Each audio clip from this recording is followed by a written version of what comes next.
A heart divided.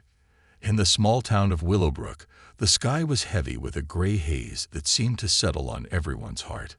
News of Elijah Carter's death had shaken the community, filling each household with a somberness rarely felt in such a close-knit town. Elijah, a young black soldier, had given his life in service to his country, leaving behind a family that now wrestled with a grief too deep for words. The Carters had known their share of hardships, but nothing could have prepared them for the pain of losing their son. James Carter sat in the quiet of his living room, his calloused hands gripping the silver picture frame. The frame held a recent photo of Elijah, beaming in his military uniform, medals glinting proudly against his chest. The image captured a moment of joy, a moment where their son stood tall and full of promise, a true reflection of the man he had become. Now, as James looked at the photo, he felt an ache in his chest that was both unbearable and immovable, as if he were carrying the weight of his son's absence in every breath. Angela Carter, James' wife, stood beside him, placing a gentle hand on his shoulder.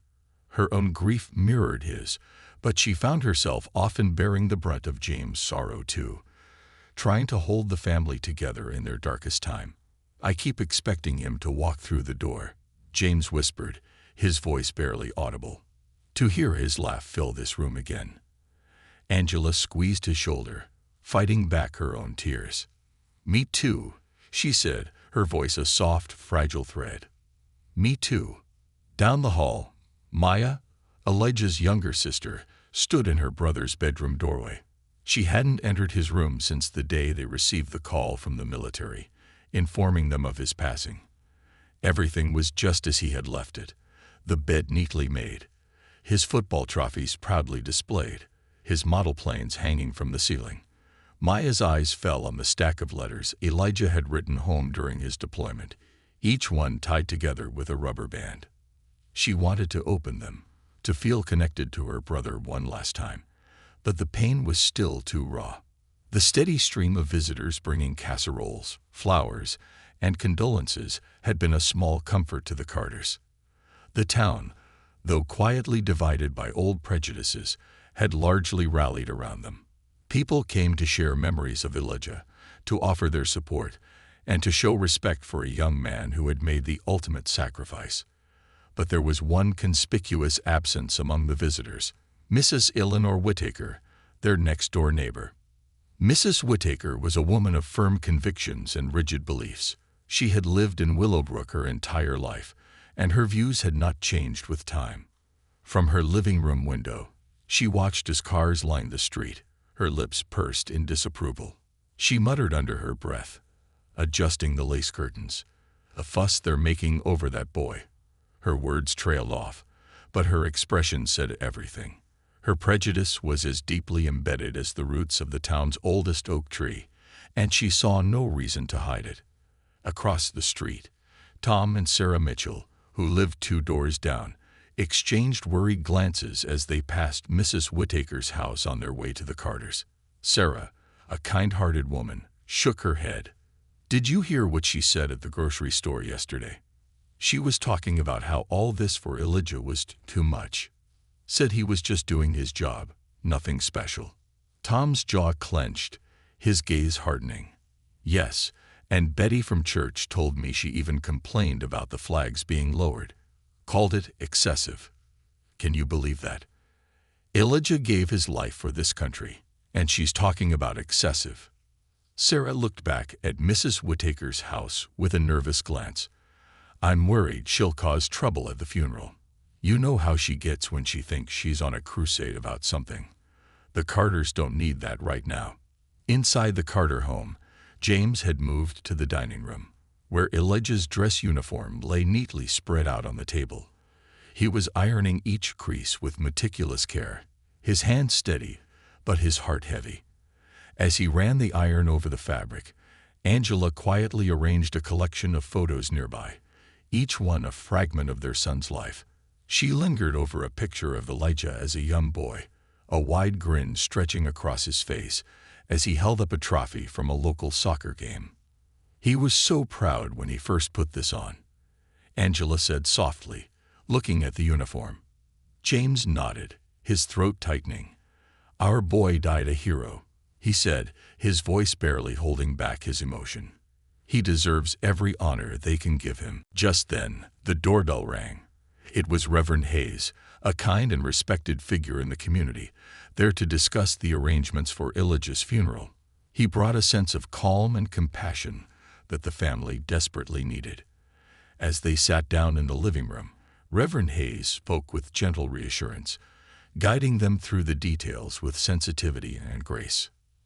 As they talked, a sense of peace settled over the room, a brief respite from the storm of emotions. But just as the conversation turned to the honor guard that would be present at the funeral, a sharp knock echoed from the front door. Angela glanced at James, her expression questioning. "Are we expecting anyone else?" James shook his head, his brow furrowed in confusion as he rose to answer the door.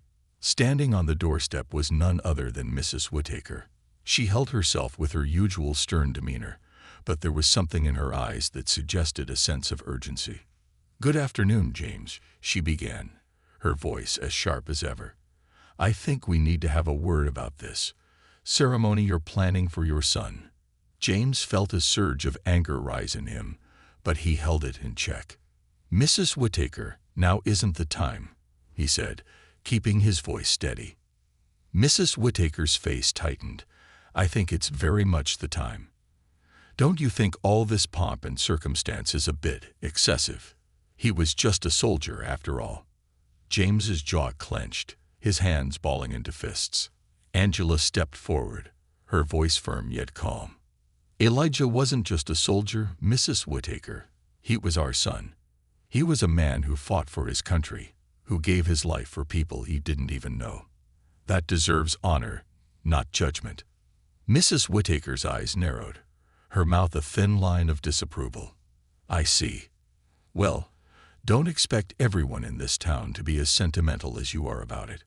With that, she turned and walked away, leaving a heavy silence in her wake.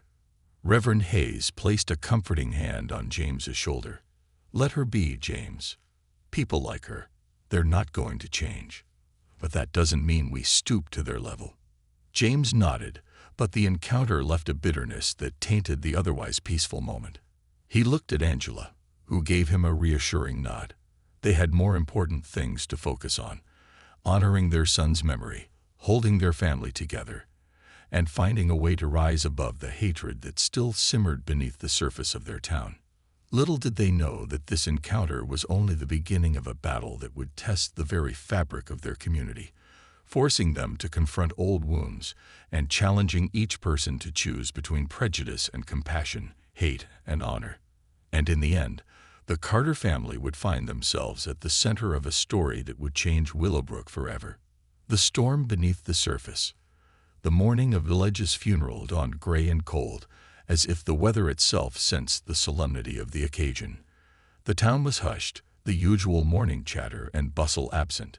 Willowbrook's streets were lined with American flags fluttering at half-mast, a tribute to Elijah's service and sacrifice. As the Carters prepared to lay their son to rest, a quiet determination settled over them, a resolve to honor Elijah with the dignity he deserved. Inside their home, James adjusted his suit jacket in front of the mirror, his expression weary but resolute. Beside him, Angela was fastening the simple pearl necklace, one Elijah had given her on her last birthday before he deployed. They exchanged a brief look, a silent affirmation of their shared strength.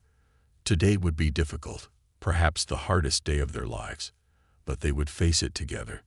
In the living room, Maya was arranging a small bouquet of lilies on the coffee table.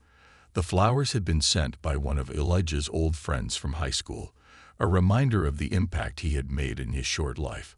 She looked at the bouquet, her fingers trembling slightly as she adjusted the petals. She wanted everything to be perfect, a fitting tribute to the brother who had been her protector and friend. The doorbell rang, interrupting the quiet preparations. Angela went to answer it, opening the door to find a small group of Elijah's fellow soldiers standing solemnly in their dress uniforms. They had traveled across the country to pay their respects, a testament to the bonds Elijah had forged during his service. Their presence was both comforting and heartbreaking. They were a reminder of the life Elijah had led, of the friends he had made, and of the brotherhood that had sustained him in his final days. One of the soldiers, a tall man with a scar across his cheek, stepped forward and offered Angela a crisp salute. "Ma'am," he said, his voice steady but filled with emotion, "we served with Elijah. He was one of the best. We wanted to be here to honor him." Angela's eyes filled with tears as she reached out to shake his hand. "Thank you. It means so much to us that you're here." The soldiers filed into the living room, each one offering a quiet word of condolence. James greeted them with a firm handshake, his own eyes misty as he listened to their stories about Elijah, stories he had never heard before, stories of courage and kindness that painted a picture of a man who was so much more than just a soldier. As the soldiers settled in, Maya slipped away to Elijah's room, seeking a moment of solitude. She sat on his neatly made bed, looking around at the familiar surroundings. Her brother's scent still lingered in the room, a mix of cologne and the faintest hint of the outdoors. She closed her eyes, imagining him beside her, laughing at some silly joke, teasing her about her latest crush. The memories washed over her, bittersweet and beautiful, and for a moment she could almost believe he was still there. Downstairs, the preparations continued. Angela and James moved with a quiet purpose, their grief held in check by the need to ensure that everything was ready for the service. The honor guard had already arrived, their crisp uniforms and solemn faces a stark reminder of the military life Elijah had chosen. The funeral would be held at the small church in the center of town, the same church where Elijah had been baptized, where he had sung in the choir as a child, where he had grown up surrounded by the love of his family and community. But not everyone in the town shared that love or respect. As the Carters made their way to the church, a shadow fell over the proceedings. Mrs. Whittaker, their neighbor, stood at the edge of her yard, her arms crossed and her expression as sour as ever. She watched the procession with a look of disdain, her disapproval palpable. She muttered under her breath, loud enough for some of the townspeople to hear, "All this fuss for him. It's disgraceful." Her words hung in the air like a poison, infecting the minds of those who overheard. Some looked away, uncomfortable but unwilling to confront her. Others exchanged worried glances, whispering about the brewing tension. Tom and Sarah Mitchell, who had been close to the Carters for years, were among those who heard Mrs. Whittaker's muttering. Sarah's face turned red with anger, and she started to approach the older woman. But Tom held her back, shaking his head. "Not now, Sarah. Today is about Elijah." As they entered the church, the Carters were greeted by a sea of sympathetic faces. Friends, neighbors, and even people they barely knew had come to pay their respects. The pews were filled to capacity, and the air was thick with a shared grief. Reverend Hayes stood at the front, his gentle eyes offering a quiet strength. He had known Elijah since he was a boy, and he had watched him grow into a man of integrity and honor. Today, he would lead the town in saying goodbye to one of their own. The service began with a hymn, the familiar notes filling the church with a sense of peace. Angela and James held hands, their fingers intertwined as they sang, their voices trembling but strong. Maya sat beside them, her head bowed, her shoulders shaking with silent sobs. The soldiers who had come to honor Elijah stood at attention, their faces a mask of stoic pride.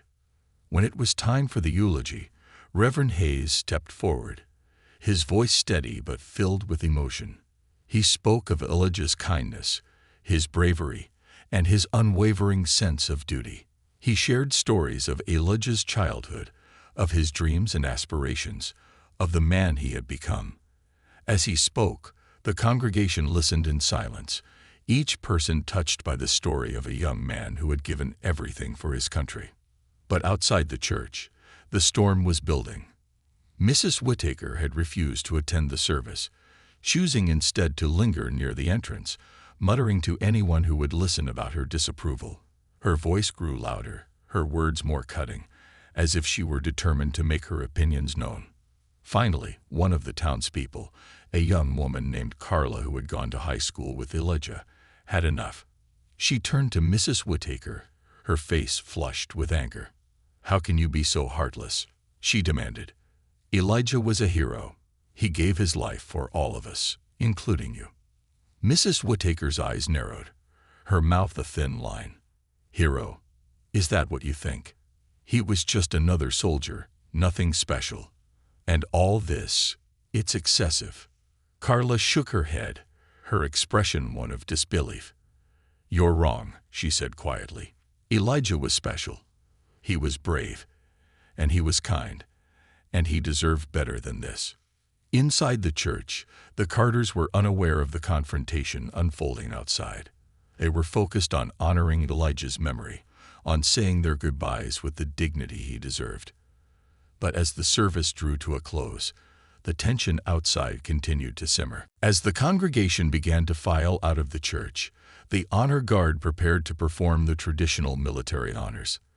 The sound of the bugle playing taps filled the air, a haunting melody that brought tears to the eyes of everyone present. The soldiers stood at attention, their faces solemn as they saluted their fallen comrade. James and Angela held each other close, their hearts breaking anew with each note. Maya stood beside them, her hand pressed to her mouth as she fought to hold back her tears. And in that moment, the pain of their loss felt almost unbearable. But then, as the final note faded into silence, a voice broke through the crowd. It was Mrs. Whittaker, her words sharp and cruel. "All this fuss for one soldier," she sneered. "It's disgraceful." The crowd fell silent, every eye turning to Mrs. Whittaker. The Carters looked at her, stunned by the venom in her words. James felt a surge of anger, his hands clenching at his sides as he struggled to contain his rage. But before he could respond, Reverend Hayes stepped forward, his expression calm but firm. "Mrs. Whittaker," he said, his voice carrying a quiet authority, "today is not about you. It is about honoring a young man who gave his life for his country, a young man who showed courage and integrity. If you cannot respect that, then I suggest you leave." Mrs. Whittaker's face flushed with anger, but she said nothing. She turned on her heel and stormed away, her footsteps echoing in the silence. The crowd watched her go, a sense of relief washing over them. In that moment, it was clear that the town would not be divided by her hatred. They would stand together, united in their respect for Elijah and his family. As the Carters looked around at the faces of their friends and neighbors, they felt a glimmer of hope. Despite the pain of their loss, they knew that they were not alone. And in that moment, they found the strength to rise above the hatred, to honor their son's memory with the love and dignity he deserved. And so, as they left the church, the Carters walked together, their heads held high, knowing that they had honored Elijah in the best way they could. The ripple of resilience. The following days brought a steady stream of visitors to the Carter home. Friends and neighbors, some of whom had only known Elijah as a polite young boy who mowed lawns in the summer, came by to offer their condolences and share stories. The Carters found comfort in these small acts of kindness, these gestures that reminded them they were not alone in their grief. Despite the outpouring of support, however, a shadow lingered over the town. Mrs. Whittaker's outburst at the funeral had sparked a wave of resentment among the community. Her words had exposed a division that many had long chosen to ignore, a quiet undercurrent of prejudice that ran beneath the surface of Willowbrook's polite society. For years, people had tolerated Mrs. Whittaker's abrasive views, dismissing her as an old-fashioned woman set in her ways. But this time, her words had gone too far. This time, she had insulted the memory of a young man who had died for his country. The incident at the funeral became the talk of the town. At the grocery store, in the pews at church, at the local diner, people whispered about Mrs. Whittaker's behavior. Some spoke out against her, expressing their anger and disbelief that anyone could be so heartless. Others, though they disapproved of her actions, remained silent, unwilling to confront the deeply ingrained biases that still lingered in their own hearts. The Carters tried to shield themselves from the gossip, focusing instead on honoring Elijah's memory. James especially found solace in working with his hands, in keeping busy with small projects around the house. One afternoon, he decided to fix the squeaky back door that Elijah had always promised to take care of. As he worked, he found himself talking to his son as if he were standing there beside him, a habit he had developed since Elijah's passing. "Remember when you promised to fix this?" James muttered, tightening a loose screw. "I told you I'd do it, but you insisted, said it would give me more time to relax. Well, here I am, fixing it myself." He paused, looking up at the sky, as if waiting for a response. The silence that met him was both comforting and painful, a reminder of the son he would never see again. Just as he finished with the door, a familiar voice called out from the front yard. James wiped his hands on his jeans and made his way around the house to find Tom Mitchell standing by the gate, his expression serious. "James, do you have a minute?" Tom asked, his tone suggesting more than a casual visit. "Of course," James replied, gesturing for Tom to join him on the porch. They sat down on the worn wooden steps, and James offered his friend a nod of understanding. "What's on your mind?" Tom hesitated, rubbing the back of his neck. "It's about Mrs. Whittaker," he began. "Sarah and I. Well, we just can't let what she said go. It's eating at us, knowing that someone could speak about Elijah like that, right in front of everyone. We want to do something, James. Something that'll show the town what your family, and especially Elijah, mean to us." James nodded slowly, his expression thoughtful. He appreciated the Mitchells' support, but he wasn't sure what could be done. Confronting Mrs. Whittaker would only stir up more trouble, and he didn't want to tarnish Elijah's memory with a public feud. "What do you have in mind, Tom?" Tom looked down at his hands, gathering his thoughts.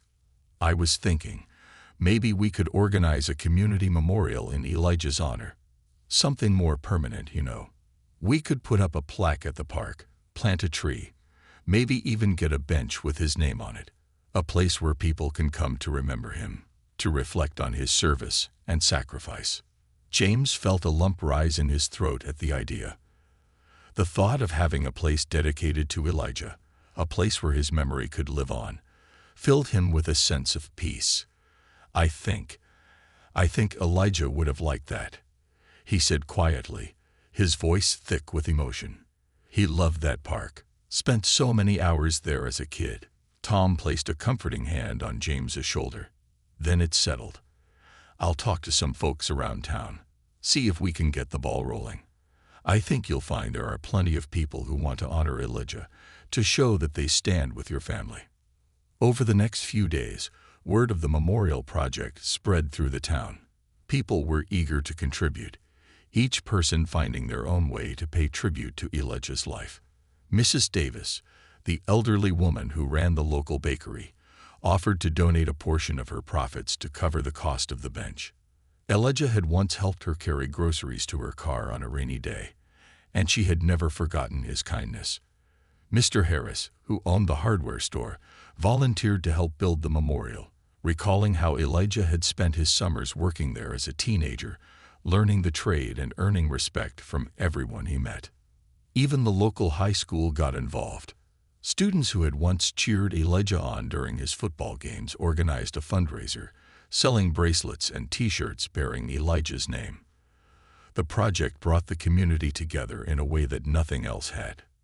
People who had never spoken to one another before found themselves united by a common purpose, a shared desire to honor a young man who had given his life in service to his country. But as the community rallied around the Carters, Mrs. Whittaker remained an isolated figure, her bitterness growing with each passing day. She watched from her window as people worked together to build the memorial, her disapproval evident in the sharp lines of her face. She muttered to herself, her anger simmering just beneath the surface. In her mind, the attention given to Elijah's memory was unwarranted, a distraction from what she considered to be the real issues facing the town. One afternoon, as a group of volunteers was setting up the foundation for the memorial bench, Mrs. Whittaker stormed over, her voice raised in protest. "This is an outrage," she shouted, drawing the attention of everyone nearby. "All this fuss over one man. Don't you people have anything better to do?" The volunteers exchanged uneasy glances, unsure how to respond. Mrs. Davis stepped forward, her voice calm but firm. "Elijah Carter was a hero, Eleanor. He deserves to be remembered." Mrs. Whittaker scoffed, her face twisted with disdain. "Hero? For what? Fighting in some foreign war that has nothing to do with us. And now we're supposed to celebrate him like he's some kind of saint." The crowd fell silent, the weight of her words hanging heavily in the air. For a moment, it seemed as though her anger might derail the project, might tear apart the fragile unity the town had found in honoring Elijah's memory. But then, a young voice broke the silence. It was Carla, the high school student who had confronted Mrs. Whittaker at the funeral.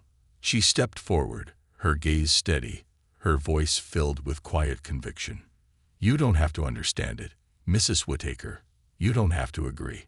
But that doesn't give you the right to disrespect him." Mrs. Whittaker turned to Carla, her expression a mix of surprise and anger. "And what would you know about it, young lady?" Carla stood her ground, her chin raised defiantly. "I know that Elijah was a good man. I know that he cared about this town, that he helped people whenever he could. And I know that he died protecting our freedom, whether you want to admit it or not." The crowd murmured in agreement, emboldened by Carla's words. One by one, people began to speak up, sharing their own memories of Elijah, their own reasons for honoring his memory. Each story was a thread, weaving together a tapestry of resilience and respect that bound the community together. Mrs. Whittaker looked around, her face a mask of disbelief. She had always seen herself as a voice of authority in Willowbrook, a pillar of tradition. But now, as she looked into the faces of her neighbors, she realized that her influence was waning. The town had chosen to stand with the Carters, to honor a man who had given his life for a cause greater than himself. And in that moment, Mrs. Whittaker understood that she was no longer a part of this community, that her hatred and prejudice had isolated her from the very people she had once sought to control. Defeated, Mrs. Whittaker turned and walked away, her steps slow and heavy. The crowd watched her go, a sense of relief washing over them. She had lost her power to divide them, her bitterness rendered insignificant in the face of their shared respect for Elijah's memory. As the volunteers returned to their work, a sense of peace settled over the group. The memorial would be completed, a lasting tribute to a young man who had given everything for his country. And in the process, the town of Willowbrook had found a new strength, a resilience born from tragedy and united by love. When the bench was finally installed, engraved with Elijah's name, and a simple phrase, "In honor of service and sacrifice," the Carters gathered around it with their friends and neighbors.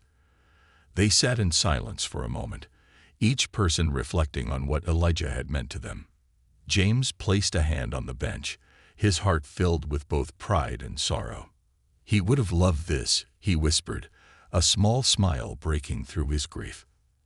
And as they sat there, surrounded by the people who had stood by them, the Carters knew that Elijah's legacy would live on, not just in the bench, but in the hearts of everyone who had been touched by his life. Echoes of honor. With the new memorial bench proudly in place, Elijah's memory took on a life of its own, inspiring acts of kindness and unity throughout Willowbrook. People who had once been strangers now found themselves stopping by the park to sit on Elijah's bench, exchanging stories about him or simply reflecting in silence. The park became a place of healing, where the community could gather to pay their respects, not just to Elijah, but to the idea that kindness and courage could bring people together even in the face of hatred. James and Angela Carter found themselves visiting the bench regularly, sometimes alone, other times together. They would sit in silence, letting the whispers of the trees and the gentle rustling of leaves remind them of their son. Often, James would talk to Elijah quietly, sharing updates about the family, as if his son could hear every word. He found a strange comfort in those one-sided conversations, as though a part of Elijah was still listening, still watching over them. One morning, as James sat on the bench with his hands clasped in his lap, a young boy approached him. The boy, no older than 8 or 9, stood in front of James with a hesitant expression, clutching a small American flag in his hands. James looked up, surprised to see someone so young visiting the memorial. "Hello, sir," the boy said, his voice barely above a whisper. "My name is Jacob. My mom told me about Elijah, and I wanted to come here to thank him. She said he was a hero." James felt his throat tighten, his eyes misting as he looked at the boy. "That's very kind of you, Jacob," he said, his voice gentle. "Elijah would have appreciated it." Jacob nodded, his small face filled with a seriousness that seemed beyond his years. He carefully placed the flag beside the bench, pressing it into the ground with the reverence of someone laying down a precious treasure. "My grandpa was in the military too," Jacob explained. "He told me that we should always say thank you to people who protect us." James placed a hand on the boy's shoulder, giving it a gentle squeeze. "Your grandpa sounds like a wise man," he said, his voice thick with emotion. Jacob smiled, a shy, tentative smile, before nodding once more and walking back to his mother, who stood watching a short distance away. James watched him go, his heart swelling with a mixture of pride and sadness. Elijah's memory was touching even the youngest members of the community, teaching them about sacrifice, courage, and honor in a way that no classroom lesson ever could. As the days passed, more and more tributes began to appear at the bench. People left flowers, small flags, handwritten notes, and tokens of remembrance. Some of the letters were written by veterans, expressing their gratitude for Elijah's service. Others were from children like Jacob, thanking Elijah in their own simple, heartfelt words. Each offering was a reminder that Elijah's legacy had become something larger than the Carter family's private grief. It had become a beacon of hope, a symbol of resilience that brought the town together. But as the town found healing in Elijah's memory, Mrs. Whittaker remained a silent, bitter presence, isolated in her own home. She avoided the park, unwilling to see the memorial or the people who gathered there. Her protests had fallen on deaf ears, and the town had made it clear that her hateful words held no place in their lives. Yet, despite her outward defiance, Mrs. Whittaker could not escape the quiet guilt that lingered in her heart. She had seen the respect Elijah commanded, the love the town poured out for him, and she knew, deep down, that her prejudice had blinded her to the truth of his character. One evening, as Mrs. Whittaker sat alone in her darkened living room, she found herself thinking of Elijah. Memories she had long suppressed began to surface. Memories of the Carter family, of small interactions that had once meant nothing to her, but now carried a strange weight. She recalled Elijah as a young boy, running past her yard on his way to school, his backpack bouncing as he waved cheerfully at anyone he passed. She remembered how he had once helped her carry groceries when she had stumbled on the sidewalk, brushing off her gruff thanks with a smile. The memories unsettled her, filling her with a shame she was unprepared to face. She had spent years building walls around herself, walls of anger and bitterness that kept her separate from the rest of the town. But now, as she sat alone in the silence, she felt those walls beginning to crack. In an uncharacteristic impulse, Mrs. Whittaker stood and made her way to the small cabinet where she kept her old photo albums. She hadn't opened them in years, dismissing them as relics of a time she preferred to forget. But tonight, she found herself flipping through the yellowed pages, her fingers tracing the faces of people she had once loved and lost. As she turned each page, a single thought echoed in her mind: I was wrong. The following morning, Mrs. Whittaker found herself standing at her front door, looking across the street at the park. She hadn't ventured there since the memorial was erected, avoiding it as if it were a symbol of her own failings. But today, something inside her urged her forward. She took a deep breath, squared her shoulders, and stepped outside. The walk to the bench felt like a journey of 1,000 miles. She felt the stares of the townspeople as she passed, their eyes filled with a mixture of curiosity and caution. Some nodded politely, while others turned away, unwilling to acknowledge her presence. Mrs. Whittaker felt the weight of their judgment, But she pressed on, determined to see the bench for herself. When she finally reached the bench, she paused, her hands clasped tightly in front of her. The small tokens left by the townspeople surrounded the bench, a collection of memories and gratitude that spoke volumes. She hesitated, unsure of what to do, until she noticed a small handwritten note lying on the bench itself. The handwriting was childish, the letters uneven and slightly smudged. It read, "Thank you, Elijah, for being brave. You make us all proud." Mrs. Whittaker felt a tear slip down her cheek, surprising herself. She reached out, her fingers trembling, and touched the note as if it were a sacred object. In that moment, she understood the depth of the community's loss, the pain that the Carters carried, and the love that Elijah had inspired. And for the first time, she allowed herself to feel the weight of her own prejudice, the darkness that had poisoned her heart for so many years. As she stood there, lost in her thoughts, she became aware of someone standing beside her. She looked up to see Maya Carter, Elijah's sister, watching her with an expression of guarded curiosity. Mrs. Whittaker straightened, brushing away her tears and preparing herself for whatever words might come. Maya's voice was quiet, her tone firm but respectful. "Mrs. Whittaker, what are you doing here?" Mrs. Whittaker hesitated, her usual defiance wavering. I came to pay my respects," she said, her voice barely above a whisper. Maya looked at her, studying her face as if searching for sincerity. After a moment, she nodded, her expression softening. "Elijah was a good man," she said simply. "He would have wanted everyone to be able to remember him, even people who didn't understand him." Mrs. Whittaker felt a surge of gratitude for the young woman's kindness, a kindness she knew she did not deserve. "Thank you, Maya," she said, her voice cracking with emotion. I was wrong about Elijah. I was wrong about your family. And I'm sorry for the pain I've caused." Maya looked at her, her gaze steady and unflinching. "It's not for me to forgive you," she replied. "But if you truly want to honor Elijah, you'll need to change, Mrs. Whittaker. Not just for him, but for yourself." Mrs. Whittaker nodded, the weight of Maya's words settling in her heart. She understood now that honoring Elijah meant more than simply visiting his memorial. It meant confronting the darkness within herself, tearing down the walls she had built, and finding a way to become part of the community she had long held at a distance. Over the following weeks, Mrs. Whittaker began to make small gestures of reconciliation. She volunteered at the church, offered her support to the local Veterans Association, and made a point of attending town events, not as a passive observer, but as an active participant. She knew it would take time to earn the community's trust, but she was willing to put in the effort. The Carters, too, began to heal in new ways.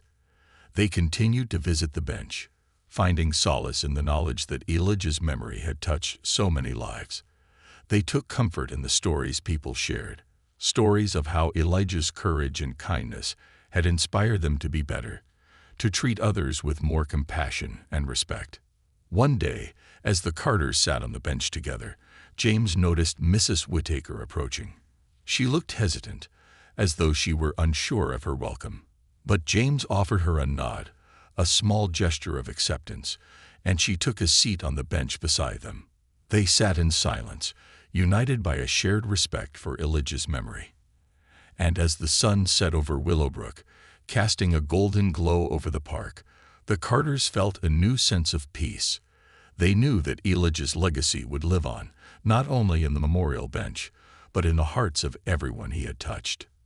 His life had been a beacon of hope, a reminder that even in the face of hatred, love and compassion could prevail. In that moment, as they sat together, the Carters understood that Elijah's story was not just about loss. It was about resilience, about healing, and about the power of forgiveness. And they knew that as long as they carried his memory in their hearts, he would always be with them, a guiding light that would never fade. The path to forgiveness. Months passed, and the seasons in Willowbrook shifted from the warm hues of summer to the crisp chill of fall. The memorial bench dedicated to Elijah remained a steadfast presence in the park, surrounded by a growing collection of mementos left by townspeople. Photographs, small flags, handwritten letters, and even a football from his high school days began to adorn the bench, each item a testament to the impact Elijah had on his community. As the leaves turned golden and fell, they covered the memorial in a quiet, natural beauty, as if the earth itself was honoring his memory. James and Angela continued their regular visits, sometimes alone, and sometimes together, their grief softening into a bittersweet companionship. They found themselves looking forward to these visits, to the moments of stillness when they could reflect on Elijah's life and the strength he had left behind. They knew that his spirit lingered in the laughter of children playing nearby, in the leaves rustling gently around the bench, and in the whispered conversations of those who came to pay their respects. The transformation that had begun in Willowbrook was visible in many small ways. The local school, inspired by Elijah's story, launched a program to teach students about compassion, respect, and community service. In the wake of Elijah's memorial, the students were eager to participate, organizing food drives, visiting nursing homes, and holding small fundraisers for veterans organizations. For the first time in years, the town felt a renewed sense of purpose, a collective desire to make their community a place of kindness and inclusivity. Even Mrs. Whittaker, once the embodiment of division, found herself drawn into this wave of change. She began to volunteer her time at the school, helping with after-school programs and tutoring students. At first, the children were wary of her, having heard whispers of her past behavior, but as she patiently taught them math and reading, her walls began to crumble. Her once stern exterior softened, and she found herself laughing with the students, guiding them with a gentleness she had forgotten she possessed. One Saturday morning, as Mrs. Whittaker walked to the park to visit Elijah's bench, she carried a small bouquet of chrysanthemums, their bright petals a striking contrast to the gray sky above. She had come to leave them as a personal gesture of respect, a quiet offering of the peace she had found. As she approached the bench, however, she noticed Angela Carter already seated there, her head bowed as she held a small photo album in her lap. Angela looked up as Mrs. Whittaker approached, a flicker of surprise in her gaze. But instead of turning away, she offered Mrs. Whittaker a small nod, inviting her to join.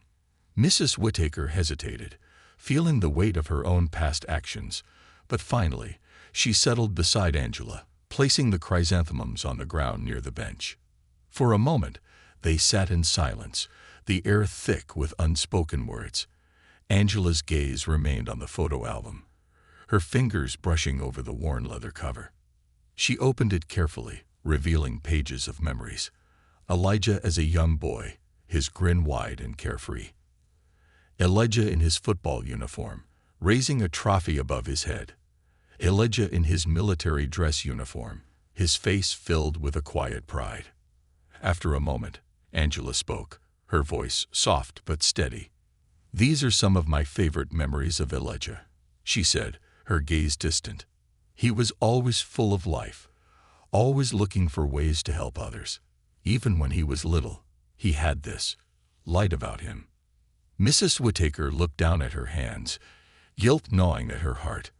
"I'm sorry, Angela," she whispered, her voice barely audible. "I was blind to the goodness in him. I let my own bitterness cloud my judgment. And I know that nothing I say can make up for the pain I caused."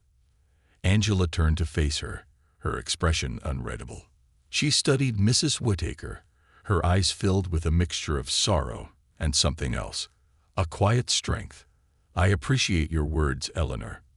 But forgiveness isn't something that happens overnight. It's a journey, just like grief." Mrs. Whittaker nodded, feeling the weight of Angela's words settle over her. She knew that forgiveness would not come easily, that it was something she would have to earn, day by day. She reached out, hesitantly, and placed a hand over Angela's. "I hope, one day, that I can be worthy of that forgiveness," she said, her voice trembling. Angela looked down at their joined hands, her lips curving into a faint smile. "It's a start, Eleanor. And sometimes, that's all we need." Over the coming weeks, Mrs. Whittaker's transformation continued to ripple through the community. She volunteered more of her time, attending town meetings, participating in community events, and even joining the committee organizing the annual Veterans Day Parade. She took on each task with a sense of quiet determination, knowing that her actions, more than her words, would be the true test of her repentance. The Carters noticed her efforts, and though the wounds were still fresh, they began to let go of some of the anger they had harbored. Forgiveness, they realized, was not just about absolving another person. It was also about freeing themselves from the weight of resentment. They understood that Elijah would have wanted them to rise above the pain, to move forward with love and compassion, just as he had always done. As Veterans Day approached, the town buzzed with anticipation. The parade was an annual tradition, but this year it held special significance. The Carters had been invited to ride at the front of the procession, a place of honor reserved for those who had lost loved ones in service. James and Angela accepted the invitation, knowing that this was an opportunity to honor Elijah in a public, meaningful way. On the morning of the parade, the town square was filled with a sea of red, white, and blue. Flags fluttered in the crisp autumn breeze, and the sound of patriotic music filled the air. The townspeople gathered along the streets, waving flags and cheering as the procession began. The Carters rode in a vintage convertible, their expressions solemn but proud. Behind them marched veterans of all ages, each one carrying the weight of their own memories and sacrifices. As the Carters passed by the memorial bench, they noticed that it had been decorated with fresh flowers, ribbons, and small tributes. They felt a swell of emotion, a reminder of the love their son had inspired in the community. And as they continued down the street, they spotted Mrs. Whittaker standing among the crowd, a small flag clutched in her hand. She stood at attention, her face a mixture of pride and regret, her gaze fixed on the Carters. When the parade ended, the townspeople gathered at the park for a small ceremony. Reverend Hayes took the podium, his voice steady as he led the community in a moment of silence for those who had served and sacrificed. After the prayer, he invited the Carters to say a few words. James stepped forward, his voice filled with quiet strength. "We are grateful to live in a community that has shown us so much support during this difficult time," he began. Elijah was proud to serve his country, proud to stand up for what he believed in. And I know he would be proud to see the kindness and compassion that this town has shown in his memory. He paused, his gaze sweeping over the crowd. We have all learned something from Elijah's life, and I hope we can carry that lesson forward. I hope we can continue to be a community that stands together, that supports one another, no matter our differences. Angela joined him, her hand resting on his arm. Thank you, all of you, for honoring our son's memory, for reminding us that love and compassion can heal even the deepest wounds. The crowd erupted into applause, their faces filled with respect and admiration for the Carters. Among them, Mrs. Whittaker stood silently, her gaze lowered as she absorbed the words, her heart heavy with a mixture of regret and a newfound resolve. As the ceremony concluded, people lingered by the memorial bench, sharing stories and memories. Some left fresh flowers, others simply sat in quiet reflection. And amidst the crowd, Mrs. Whittaker approached the Carters, her posture humble, her eyes filled with a mixture of gratitude and sadness. She looked at James and Angela, her voice trembling as she spoke. I know I may never be able to make up for the pain I've caused, but I want you to know that I'm committed to changing, to honoring Elijah's memory in every way I can. He taught me a lesson I didn't want to learn, but it's a lesson I needed. James studied her for a moment, then offered a small nod. Actions speak louder than words, Eleanor. Keep walking this path, and maybe one day we'll find peace. With that, Mrs. Whittaker nodded, understanding the truth in his words. She knew her journey was far from over, that there were still bridges to rebuild and wounds to heal. But she was willing to do the work, willing to earn the forgiveness she sought. As she walked away, she felt a strange sense of relief, a lightness that she had not felt in years. She understood now that forgiveness was not a gift to be demanded. It was a grace to be earned, a journey to be taken with humility and respect. And as the sun set over Willowbrook, casting a warm glow over the park, the town found itself united in a quiet understanding. They had walked through grief and division, and had emerged stronger, bound together by a shared commitment to honor Elijah's memory. In their small acts of kindness, in their resolve to treat one another with respect, they carried his spirit forward, a legacy that would live on in each of them. In that moment, Willowbrook was more than just a town. It was a family that had found hope, healing, and forgiveness in the shadow of loss, a family that would carry Elijah's light into the future, a beacon of resilience and love, a legacy that shines. Winter blanketed Willowbrook with a quiet, somber beauty. Snow draped over the town like a soft, white veil, covering Elijah's memorial bench with a pristine layer, almost as if nature itself was preserving his memory. The park lay still and silent, but even in the winter chill, the bench remained a gathering place, a symbol of unity, courage, and healing. Those who visited during these colder months often brushed away the snow, leaving fresh flowers, letters, and even candles to flicker against the crisp air, reminders that Elijah's memory burned brightly in the hearts of those he had left behind. The Carters' journey through grief had been a long, winding road, but they had begun to find peace in small moments, in the quiet mornings when they would walk together to the park, bundled against the cold, to sit beside Elijah's bench. The sting of loss was still there, lingering in every memory, but it had softened, evolving into a quiet pride that carried them through each day. They took solace in knowing that Elijah's life had touched so many others, that his legacy had grown beyond their family and become a beacon for the entire town. As the new year approached, Willowbrook prepared to dedicate the upcoming day of service in Elijah's honor. The town had decided that each January 15th, Elijah's birthday, would be a day for the community to come together and serve, to reflect on Elijah's spirit of generosity, his selflessness, and his love for his hometown. Schools, churches, businesses, and families all pledged to participate, each finding ways to make the day meaningful. For the Carters, this was the greatest gift the town could offer, a way for their son's kindness to ripple through generations to come. On the morning of January 15th, the Carters woke early. Outside, the town was bustling with people setting up for the day's events. Volunteers gathered in the town square, organizing food drives, preparing meals for the elderly, and setting up clothing donations for those in need. In the high school gymnasium, students assembled care packages for military personnel and veterans, each box filled with handwritten notes, snacks, and small reminders of home. James and Angela joined the volunteers, each finding their own way to contribute. Angela, along with a few of her friends, prepared meals in the church kitchen, sharing stories about Elijah as they worked.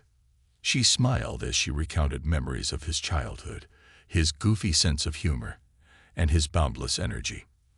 The women listened with quiet reverence, each of them feeling the presence of Elijah in their shared laughter and fond recollections. James, meanwhile, helped in the community garden, which had been left untended during the cold months. He and a small group of neighbors cleared away dead plants and prepared the soil for spring. As he worked, he thought about all the times he had taught Elijah to dig and plant, how they'd spent countless Saturdays in their own backyard, their hands dirty and their hearts full. The work gave him a sense of purpose, a feeling that he was honoring Elijah in a tangible way. Around midday, the Carters gathered with the rest of the town at the park, where the mayor had organized a short ceremony at Elijah's bench. Families, veterans, students, and neighbors braved the winter cold, their breath rising in soft puffs as they gathered around the bench. Mrs. Whittaker was there as well, standing slightly apart from the crowd, but with a humble, reverent look on her face. She had dedicated herself to the day of service, spending the morning with the high school students, helping them organize donations, and teaching them the value of hard work. As the mayor took the small podium set up near the bench, a hush fell over the crowd. He spoke of Elijah's life, of his bravery, of his unbreakable spirit. His words painted a picture of a young man who had lived with purpose and integrity, a man who had loved his country and his community with all his heart. He described how Elijah's legacy had inspired Willowbrook to come together, to serve one another, and to carry forward the values he had embodied. When the mayor finished speaking, he invited James and Angela to say a few words. James cleared his throat, his voice thick with emotion as he addressed the crowd. "Thank you all for being here today, and thank you for honoring Elijah in this way," he began. "Elijah loved this town. He loved each and every one of you, whether you knew it or not. And I think he'd be so proud to see everyone here, working together, helping each other." He paused, glancing down at the bench, the words engraved on it shimmering in the pale winter sunlight. "In honor of service and sacrifice." James placed a hand on the bench, feeling the cold metal beneath his fingers. Elijah believed in serving others. He believed that no matter how small a kindness might seem, it could make a difference. And today, you're all proving that to be true. Thank you for carrying his legacy forward. Angela stepped forward, her hand resting gently on James's shoulder. "We never imagined that our son's life would bring about something as beautiful as this," she said, her voice breaking slightly. "You've given us a gift we could never repay. And I know that Elijah's spirit lives on in each act of kindness, in each gesture of compassion. We are grateful to call this town our home." The crowd erupted into applause, their faces filled with respect and admiration. In that moment, the Carters felt a profound sense of peace, a feeling that Elijah was there with them, his spirit woven into the fabric of the community he had loved so dearly. As the ceremony concluded, people lingered in the park, visiting the bench, sharing memories, and pledging to make the day of service an annual tradition. Mrs. Whittaker approached the Carters, her expression soft and reflective. She took a deep breath, looking at James and Angela with a mixture of remorse and respect. "I know I can never make up for the things I've said, the pain I've caused," she began, her voice barely audible. "But I want you to know that I am truly, deeply sorry. Elijah showed me that I still have much to learn, that I still have the chance to change." Angela regarded Mrs. Whittaker with a gentle nod. "We've all made mistakes, Eleanor," she replied softly. "What matters is that we try to be better, that we try to honor those we've lost by living with kindness and compassion. Elijah believed in that. He would have wanted you to find peace too." Mrs. Whittaker's face softened, her eyes misting as she nodded. "Thank you, Angela. I will do my best to live up to that." With a final nod, she stepped back, leaving the Carters with a sense of closure they hadn't realized they needed. As the day wound down, the Carters returned home, their hearts filled with both sorrow and joy. They had witnessed the power of Elijah's legacy, the way his life had brought people together, inspired forgiveness, and created a bridge where once there had been division. They felt his presence in the simplest moments, in the small kindnesses exchanged between neighbors, in the way the town had united to serve one another. Later that evening, as James sat alone in the quiet of their living room, he took out the silver picture frame that held one of his favorite photos of Elijah. In it, Elijah stood in his military uniform, his smile wide and unguarded, a look of quiet pride in his eyes.